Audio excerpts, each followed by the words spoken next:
નમસ્કાર, આપ જોઈ રહ્યા છો ગુજરાતની number 1 news channel news 18 Gujarati afternoon prime time bulletin સાથે ઉપૃતા સમાચારમાં સૌપ્રથમ વાત કરીએ તો 300 થી વધારે ભારતીયો સાથેની ફ્લાઇટનું ઇમરજન્સી લેન્ડિંગ કરવામાં આવ્યું। માનવ તસ્કરીની શંકાએ ફ્રાન્સમાં લેન્ડિંગ કરાયું। ફ્લાઇટમાં માનવ તસ્કરીની આશંકા બાદ લેન્ડિંગ કરાયું હતું। 303 ભારતીયોને લઈ અને ફ્લાઇટે ઉડાન ભરી હતી। અટકાયત કરાયેલા મોટાભાગના લોકો ગુજરાત અને પંજાબના છે। વિમાનમાં સવાર તમામ યાત્રીઓની પૂછપરછ પણ કરાઈ હતી, જ્યારે 2 લોકોની અટકાયત કરી હોવાની પણ માહિતી સામે આવી। યુએઈના નિકારગુઆ જઈ રહી હતી આ ફ્લાઇટ। ઘટના બાદ ફ્રાન્સના એરપોર્ટને પોલીસે ઘેરી લીધું હતું। અધિકારીઓને માનવ તસ્કરીની આ પ્રકારની માહિતી મળી હતી। પ્રવાસીઓએ યુએસ કે કેનેડામાં ગેરકાયદે પ્રવેશ કરવાની યોજના બનાવી હોઈ શકે છે તેવી પણ સૂત્રો દ્વારા માહિતી સામે આવી। ગેરકાયદે પ્રવેશ માટે મધ્ય અમેરિકાની યાત્રાની યોજના કરાઈ હોવાની પણ માહિતી સામે આવી હતી। સૂત્રો દ્વારા આ તમામ માહિતી સામે આવી રહી છે, જ્યારે લીજેન્ડ એરલાઇન્સે હજુ સુધી આ પ્રકારની કોઈ પ્રતિક્રિયા નથી આપી। સમગ્ર ઘટનાને લઈ એરલાઇન્સ તરફથી હજી સુધી કોઈ માહિતી સામે નથી આવી। ફ્રાન્સમાં ભારતીય એમ્બેસીએ પણ ટ્વીટ કર્યું છે, જ્યારે 303 ભારતીયો સાથે પ્લેન રોકાયું હતું। એમ્બેસી દ્વારા આ માહિતી સામે આવી છે। દુબઈથી નિકારગુઆ જતી હતી ફ્લાઇટ। આ મામલે તપાસ હાલ અત્યારે કરી રહ્યા છીએ તેવું પણ એમ્બેસી દ્વારા જણાવવામાં આવ્યું।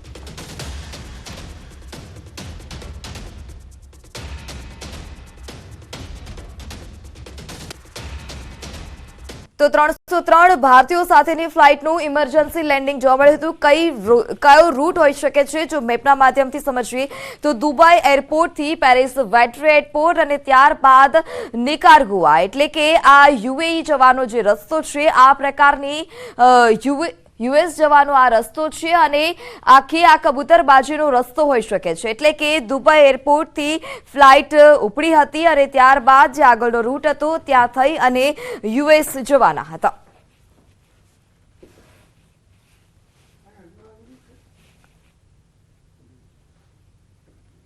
આજના સંજોગોમાં જે છે 300 જેટલા છોકરાઓ લોકો જે યુરોપથી અમેરિકા નિકારગુઆ જવા માટે નીકળ્યા અને જે પેરિસ રોકાયા, એમાં એ લોકો જ્યારે રોમાનિયાથી નીકળ્યા ત્યારે એમને રોમાનિયામાં કોઈ તપાસ ના થઈ, સાહજિક છે।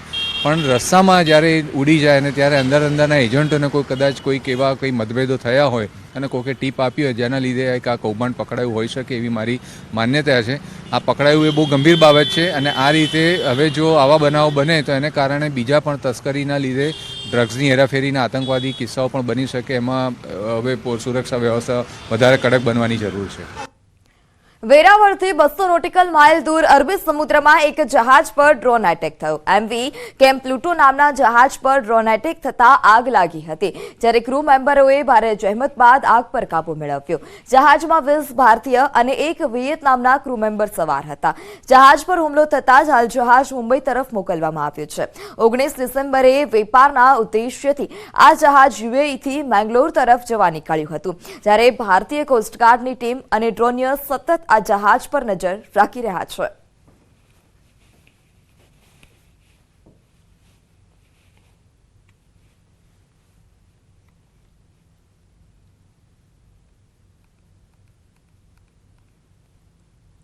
વાપીમાં મોડી રાત્રે હેલિકોપ્ટરના ચક્કર જોવા મળ્યા હતા। મોડી રાત્રે અડધો કલાક સુધી હેલિકોપ્ટરના ચક્કર જોવા મળ્યા।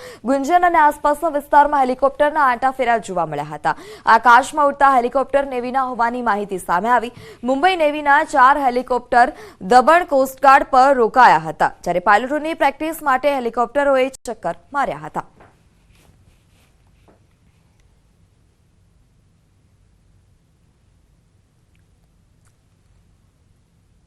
સમાચારમાં આગળ વાત કરીએ સુરતની, તો સુરતમાં રોડ પર દોડતી બસમાં આગ લાગી છે। ડિંડોલીના સાઈ પોઈન્ટ વિસ્તારનો બનાવ છે કે ચાલુ બસમાં આગ લાગતા અફરાતફરી મચી હતી।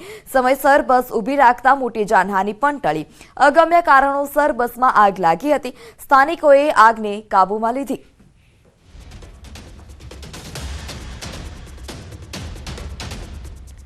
તો રોડ પર દોડતી બસમાં અચાનક જ આગ ભભૂકી ઉઠી હતી। ભારે જહેમત બાદ તમામ મુસાફરો બહાર નીકળ્યા હતા। સમય સૂચકતા વાપરી અને બસ ઊભી રાખી દેતા મોટી જાનહાનિ પણ ટળી છે। ચાલુ જ બસમાં આગ લાગી જતા અફરાતફરી પણ મચી હતી। સમયસર બસ ઊભી રાખતા મોટી જાનહાનિ પણ ટળી છે। અગમ્ય કારણોસર બસમાં આગ લાગી હતી, જ્યારે સ્થાનિકોએ પાણીનો મારો ચલાવી અને આગ પર કાબૂ મેળવ્યો।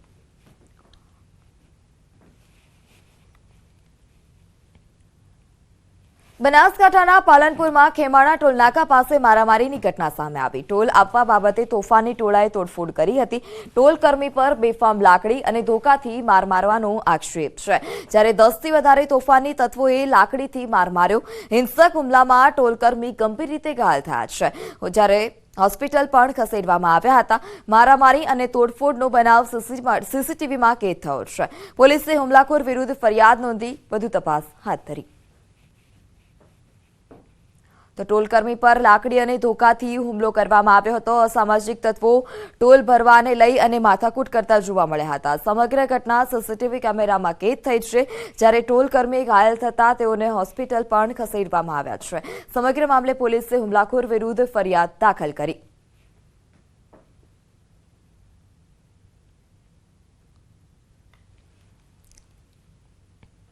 સુરતના બારડોલીમાં અસામાજિક તત્વો બેફામ થયા છે. હાથમાં તલવાર સાથે આતંક મચાવતા જોવા મળ્યા. બારડોલીના આશિયાના નગરનો આ બનાવ છે.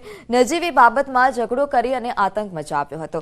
બે ભાઈના નજીવી ઝઘડામાં બોલાચાલી થતા તલવાર લઈ અને બહાર નીકળ્યા. ઝઘડાને પગલે અન્ય લોકો વચ્ચે પડ્યા હતા અને મારામારી સુધી આ સમગ્ર જે ઘટના હતી તે પહોંચી હતી. બારડોલી ટાઉન પોલીસે તલવાર લઈ નીકળેલા 3 શખ્સોની અટકાયત પણ કરી છે. તો હાથમાં તલવાર સાથે અસામાજિક તત્વો આતંક મચાવતા જોવા મળ્યા હતા. હાથમાં ખુલ્લી તલવાર લઈ અને હુમલો કરતા જોવા મળ્યા. નજીવી બાબતમાં ઝઘડો કરી અને આતંક પણ મચાવ્યો હતો. જ્યારે બારડોલીની ઘટના કે જ્યાં અસામાજિક તત્વો હાલ અત્યારે બેફામ બન્યા છે. આશિયાના નગરનો આ બનાવ કે જ્યાં હાથમાં ખુલ્લી તલવાર લઈ અને હુમલો કરતા જોવા મળ્યા હતા. સામાન્ય ઝઘડામાં હુમલો થયો હોવાની માહિતી સામે આવે છે. સંવાદદાતા કેતન ફોન લાઈનથી વધુ માહિતી સાથે જોડાઈ ચૂક્યા છે. જી કેતન, અસામાજિક તત્વો હાલ અત્યારે બેફામ બન્યા છે, ખુલ્લી તલવાર સાથે આતંક મચાવતા જોવા મળ્યા. શું વધારે માહિતી? નગરના આશિયાના નગર વોર્ડ નંબર 6 ની અંદર મુસ્લિમ વિસ્તાર છે, જેની અંદર 2 ભાઈઓ અને એક સામાન્ય વ્યક્તિ સાથે નજીવી બાબતે સાથે બેઠા હતા અને ઝઘડો થતા તલવાર લઈને આ દ્રશ્યની અંદર જોઈ શકો છો કે લાઈવ દ્રશ્ય મારામારીના પણ કેદ થવા પામ્યા હતા.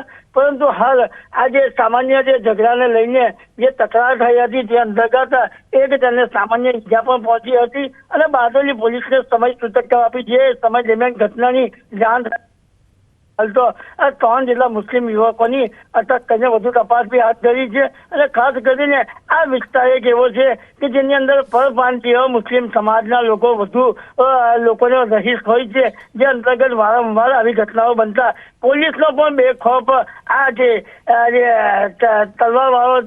તલવારથી મારામારી કરી છે એ લોકો પર રહ્યો નથી. જી ચોક્કસ. જી કેતન, સમગ્ર માહિતી બદલ આભાર.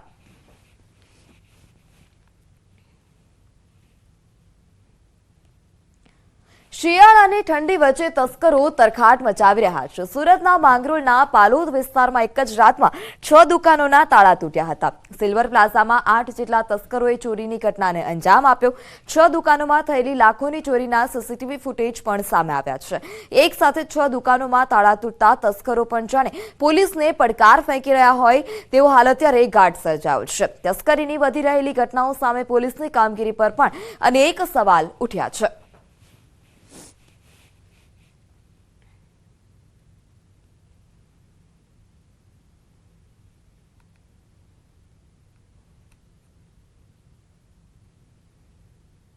રાજકોટમાં એસપીજી યોગેશે યોજાશે પાટીદાર સંમેલન. જ્યારે સિત્સરમાં જેરામ પટેલના સંમેલનમાં હાજર નહીં રહે. જેરામ પટેલ હાજર ન રહેતા અનેક તર્ક વિતર્ક સર્જાયા હતા. મોરબી ટોલનાકા વિવાદ બાદ જેરામ પટેલ ચર્ચામાં આવ્યા છે.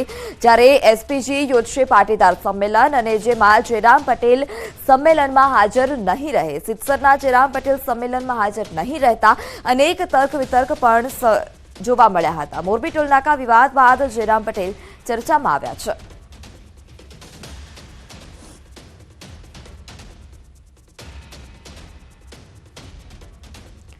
રાજકોટમાં